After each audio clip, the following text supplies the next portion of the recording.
Good evening, sir. My name is Sachin from Department of Psychology, Research Scholar at SDM Government PG College, Doiwala. My topic is Understanding SPSS, a critical tool for researchers.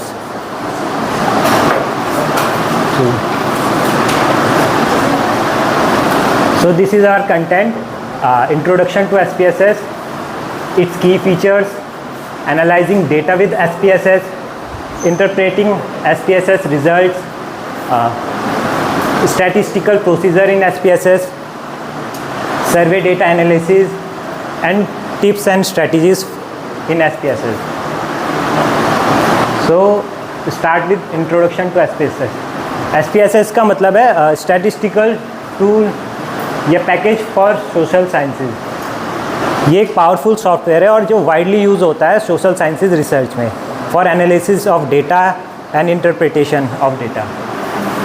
ये complex data को manipulate करता है, उसे analyse करता है और हमें एक रिज़ल्ट आउटपुट देता है। ये हमारे हाइपोथेसिस टेस्ट करने में काम आता है, डेटा पैटर्न्स फाइंड करने में काम आता है और data visualisation, presentation in graphical forms, pie chart, graphs etcetera, और एक क्लियर और कंसाइज रिपोर्ट प्रोवाइड करता है हमें। इट्स की फीचर्स, सबसे पहले इसका जो इंटरफेस है वो यूज़र फ्रेंडली है। इसके menu, tool bar, dialog box सब एक्सेसिबल है, एक बिगनर्स के लिए भी और एक कोई एक्सपर्ट्स है उसके लिए भी इजीली एक्सेसिबल है। Second is data management.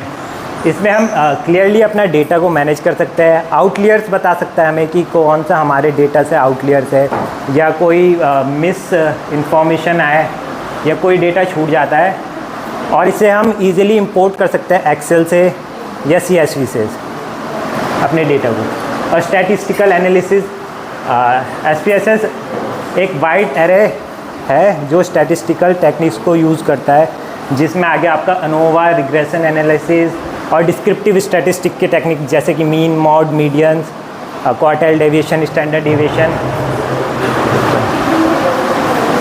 Data analysis process in SPSS, जो स्टेप्स है इसमें सीक्वेंशियल स्टेप्स। सबसे पहले हमारे को अपने रिसर्च ऑब्जेक्टिव्स पता होने चाहिए कि हम किस एरिया पे रिसर्च करना चाहते हैं, क्या हमारे ऑब्जेक्टिव्स है, क्या हमारी प्रॉब्लम है और क्या हमारी एक्सपेक्टेशन है रिज़ल्ट को लेकर। देन डेटा प्रिपरेशन, जो हमारा डेटा सेट है उसे क्लियरली फीड करना चाहिए हमें SPSS में। ये हमें एड्रेस करता है जो हमारी मिसिंग वैल्यूज़ है और जो हमारे आउटलियर्स है। बेसिकली आउटलियर्स कहने का मतलब ये है अगर हमारी डेटा की रेंज 1 से 100 के बीच में है और मतलब हमने कोई डेटा ऐसा लिख दिया कि जो 100 से आगे है, क्योंकि हम वेरिएबल्स की वैल्यू डालते हैं कि इतने से इतने के बीच में हमारी रेंज है, तो उस रेंज में ही हमारा डेटा होना चाहिए और ये हमारे को बता देता है कि अगर कोई हम आउटलियर्स फिल कर रहे हैं उसमें। ठीक है। कंडक्टिंग एनालिसिस, इसमें जो यूटिलाइज करता है इसके बिल्ट इन प्रोसीजर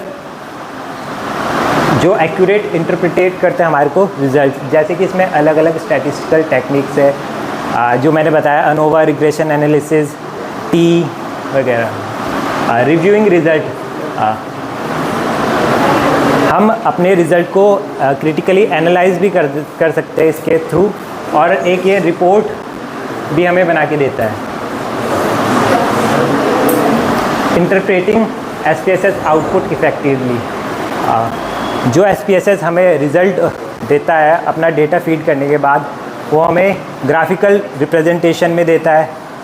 हम उसमें ग्राफिकल चार्ट के रूप में दे सकता है। स्टैटिस्टिकल सिग्निफिकेंस इंडिकेटर जैसे कि हमारी P value, effect size. P value basically significance level, effect size और कॉन्फिडेंस लेवल। इसमें ये स्टार्ट करता है हमारे सबसे पहले डिस्क्रिप्टिव स्टैटिस्टिक को यूज़ करके, जैसे मीन, मॉड, मीडियन की एवरेज पॉपुलेशन, वो ज़्यादातर पॉपुलेशन एवरेज पे लाई करनी चाहिए, और क्लियरली एम्फसाइज करता है रिज़ल्ट कैसे हमारी एक्सपेक्टेशन के साथ अलाइंड है और इसके कॉन्ट्रास्ट में। ठीक।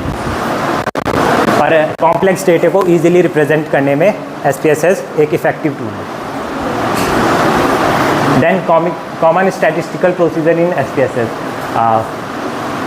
सबसे पहले डिस्क्रिप्टिव स्टैटिस्टिक्स, जिसमें हम समराइज़ करते हैं डेटा को मीन, मॉड, मीडियन के थ्रू।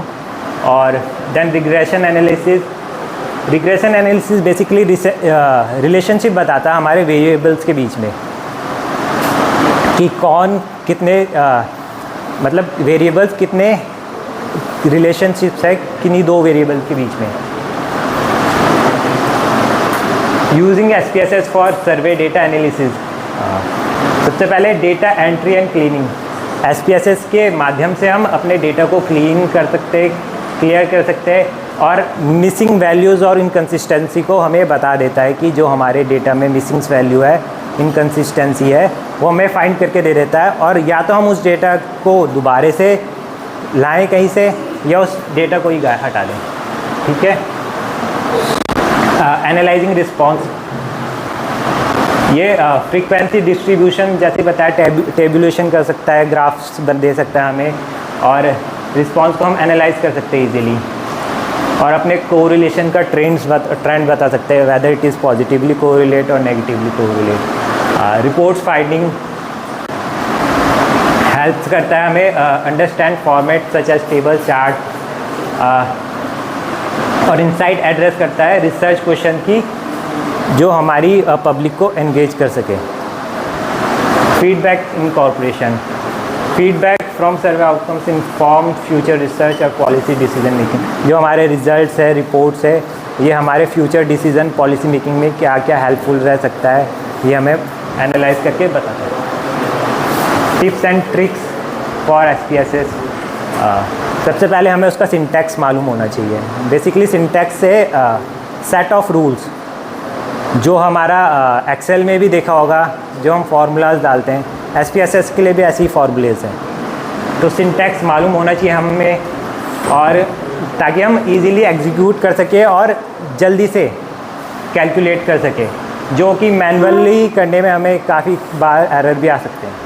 और सेव आउटपुट फाइल्स, जब भी हम SPSS पे विज़िट करें तो हम अपना आउटपुट हमेशा सेव करें, ताकि अगली बार विज़िट करने में हमें अपनी प्रोग्रेस पता चल सके।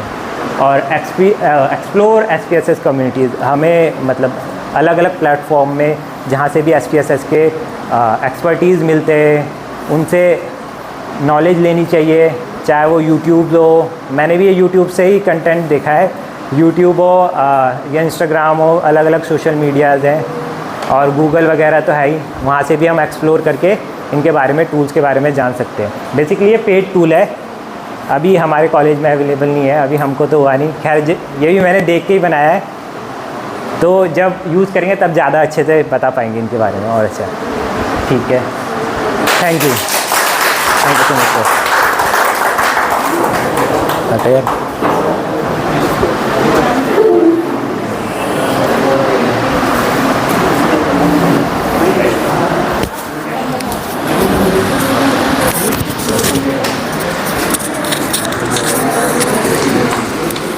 ये माइक ले लो, माइक लगा देना।